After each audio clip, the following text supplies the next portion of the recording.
அடுத்து வட சென்னையில் முல்லை நகரில் 22 வீடுகள் எரிந்து தீக்கிரையானது. அந்த பகுதியில் வசித்து வருகிற தமிழக வெற்றி கழகத்தினுடைய பெண் நிர்வாகிகள் அங்கே போய் உதவிகள் செய்கிறாங்க.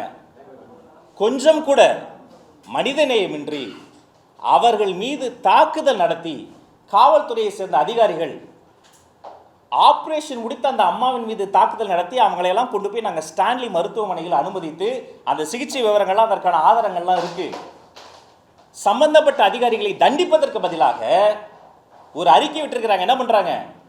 குற்றம் சாட்டு சொன்னவங்க மீதே குற்றச்சாட்டை திருப்பி விட்டுருக்கிறாங்க. இது ஒரு பேட்டர்ன். வேங்கை வயல் தொடங்கி வியாசர்பாடி வரை இதுதான் நடந்து கொண்டு இருக்கிறது. இதையும் நாங்கள் தமிழக வெற்றி கழகம் கண்டிக்கிறோம். தொடர்ச்சியாக இந்த அண்ணா பல்கலைக்கழக மாணவி விஷயத்திலும் சரி, எங்களுடைய வெற்றி தலைவர் கைப்பட எழுதிய கடிதத்தை எங்களுடைய மகளிர் அணி தோழர்கள் சென்று வீதிகளில் இருக்கக்கூடிய அச்சப்பட வேண்டாம் பெண்களே, அண்ணனாக அவர் இருக்கிறார் என்று ஒரு கடிதத்தை கொடுத்த போது கூட பலவந்தமாக கைது செய்து மூச்சு கூட விட முடியாத இடத்தில் அடைத்து வைத்தார்கள். திமுகவை தவிர அனைத்து கட்சியினரும் அந்த நேரத்தில் போராடினார்கள், சமூக ஆர்வலர்கள் போராடினார்கள். அவர்கள் அத்தனை பேருமே இந்த தீர்ப்பை மனதார வரவேற்கிறோம். அந்த பெண்ணுக்கும் நீதிமன்றத்துக்கும் வாழ்த்து சொல்கிறோம். ஆனால் அதில் ஸ்டிக்கர் ஒட்டிய இந்த திமுக அரசு இந்த வட சென்னையில் எங்களுடைய மகளிர் அணி தோழர்கள் தாக்கப்பட்ட விஷயத்தில் தவறு செய்த அதிகாரிகளை தண்டிக்காமல் அப்படி ஒரு தவறே நடக்கவில்லை என்று சொல்வதை நாங்கள் வன்மையாக கண்டிக்கிறோம்.